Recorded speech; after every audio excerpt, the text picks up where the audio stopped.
ஏய் ஏய் ஏய், நீ என்ன சொன்னாலும் அவர் தலையாட்டு வருங்கிறதுக்காக நடிச்சு நாடகம் போடலான்னு பாக்குறியா நீ?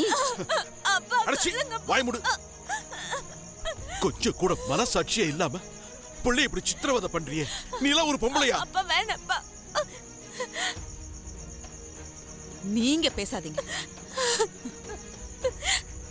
பெத்த பிள்ளைக்கும் எங்கேயோ வந்து தூக்கிட்டு வந்து வளர்த்த பிள்ளைக்கும் நடுவுல ஓர வஞ்சனை பார்த்துட்டு இருக்கிற நீங்க எல்லாம் மனசாட்சியை பத்தி பேசக்கூடாது.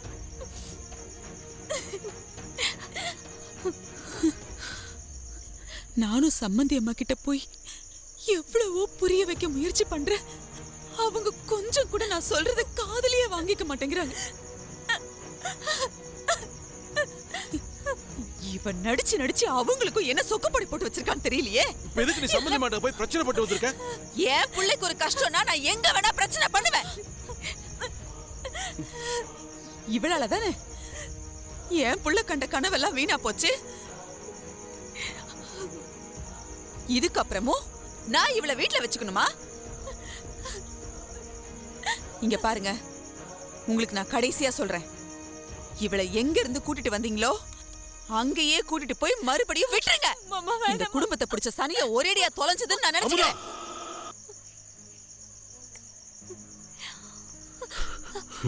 அப்பா வேணாப்பா.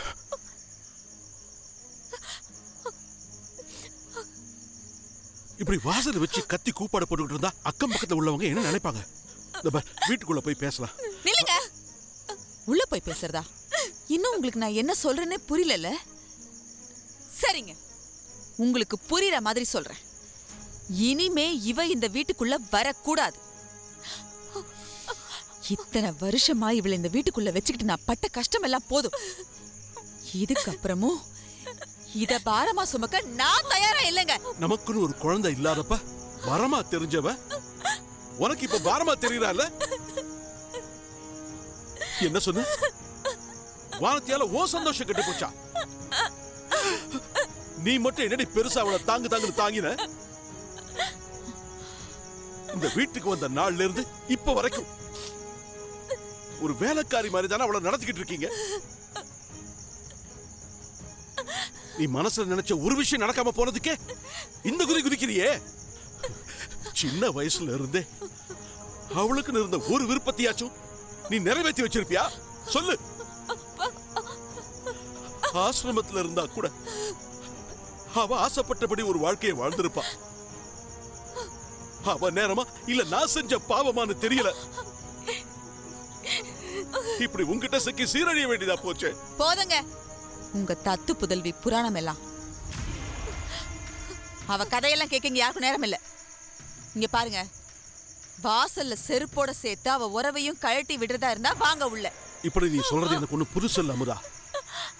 நமக்குன்னு ஒரு பொண்ணு வந்ததுக்கு அப்புறமா எத்தனையோ தடவை வானத்தையே கொண்டு போய் ஆசிரமத்துல விட சொல்லியிருக்கேன். அப்பெல்லாம் நான் உங்ககிட்ட சொன்ன ஒரே விஷயத்தை தான் இப்பவும் சொல்றேன். வானத்துக்கு இடம் கொடுக்காத இந்த வீட்டுல நான் இருக்க போறது இல்ல. அவ இங்க இருந்து போனானா நான் அவ கூடயே போயிடுறேன். அப்பா நீங்க எதுக்குப்பா? உங்க அம்மாவை முடிவை மாத்திக்காரப்ப இந்த முடிவுல இருந்து நானும் மாற போறது இல்லம்மா. இங்க இருந்து நான் போறதுக்கு முன்னாடி நான் உங்ககிட்ட சொல்ல நினைக்கிறதெல்லாம் ஒன்னே ஒண்ணுதாம்மா. சின்ன வயசுல இருந்து உங்க அம்மா சொல்றதுதான் வேத வாக்கு நீ நம்பிட்ட. இதுக்கப்புறம் அவ பேச்ச கேட்டுதான் நீ நடக்கணும்னு நினைச்சேன்னா வாழ்க்கையில ரொம்ப கஷ்டப்பட வேண்டி இருக்கும்.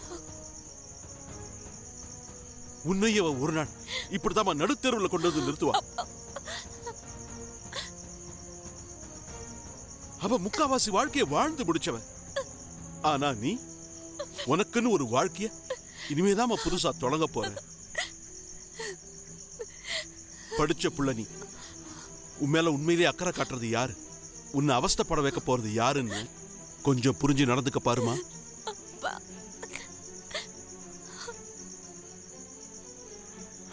நம்ம கிளம்பலாம் வானதி. அம்மா நான் எதுவும் பண்ணலம்மா. ப்ளீஸ் மா புரிஞ்சுக்கோங்கம்மா. வாமா நம்ம கிளம்பலாம். நம்ம கிளம்பலாமா? அப்பா இல்லப்பா. குடும்பமா இருந்து தினமும் சண்டை சச்சரவோட வாழறதுக்கு நாம தனியா இருந்து கூட நிம்மதியா இருந்துட்டு போயிடலாமா? அப்பா இந்த மொத்த வீட்டையும் அவளே கட்டி ஆளட்டும். வாமா, இல்லப்பா. நீ வாமா.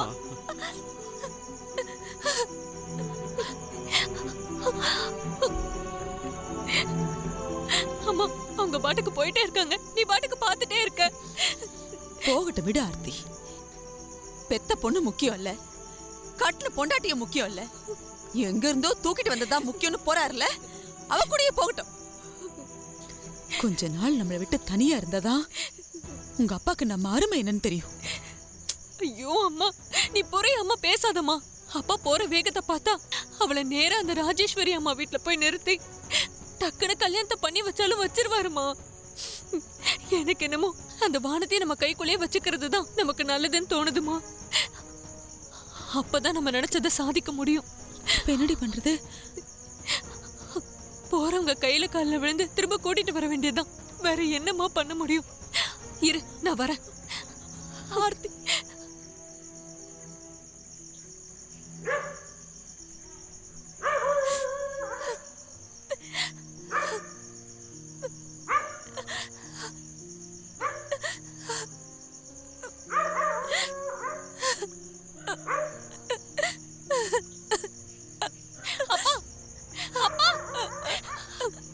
அப்பா நில்லுங்கப்பா. முதல்ல நீ வழிவிடு ஆர்த்தி. அப்பா, ஐயோ தயவு செஞ்சு நான் சொல்றத கேளுங்கப்பா. அம்மாவை பத்தி தான் உங்களுக்கே நல்லா தெரியும்லப்பா. அவங்க ஏதோ என் மேல உள்ள அக்கறையில இப்படி எல்லாம் பேசிட்டாங்கப்பா. உண்மையில அக்கறை காட்டுறதுக்காக வானத்தை அசிங்கப்படுத்துறது நியாயம் இல்லையா ஆர்த்தி? உங்ககிட்ட அவ அடிமை மாதிரி வாழறதுக்கு நான் அவளை எங்கேயோ கூட்டிட்டு போய் எப்படியா வாழ வச்சுக்கிறேன். விடுமா. அப்பா, அம்மா ஏதோ என் நிச்சயதார்த்தம் நடக்காம போன கோவத்துல இப்படி எல்லாம் பண்ணிட்டாங்கப்பா.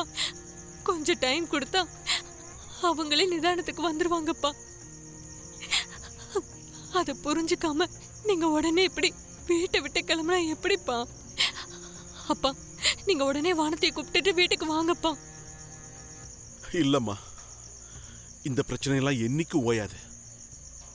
என்னதான் நிதானத்துக்கு வந்து யோசிச்சாலும் உங்க அம்மாவுக்கு சில விஷயம் எல்லாம் என்னைக்குமே புரியாதுமா. எனக்கு என்னமோ நாங்க இப்ப இங்கேருந்து கிளம்புறதுதான் சரின்னு தோணுது. எங்களை விட்டுருமா. அப்படியெல்லாம் உங்களை விட்டுற முடியாதுப்பா. இனிமே பிரச்சனை வராம நான் பாத்துக்கிறேன்ப்பா. போதுமா? நீங்க வீட்டுக்கு வாங்கப்பா. வானதி, நீ அது கொஞ்சம் சொல்லு வானதி. அப்பா, அதான் ஆர்த்தி கூட சொல்றாளப்பா, நாம வீட்டுக்கே திரும்ப போலாம்ப்பா. வாங்கப்பா. வானத்தை இல்லாம உங்களால இருக்க முடியாதுன்னு சொல்றீங்களப்பா. அப்புறம் எப்படிப்பா உங்களை பிரிஞ்சு என்னால மட்டும் இருக்க முடியும்?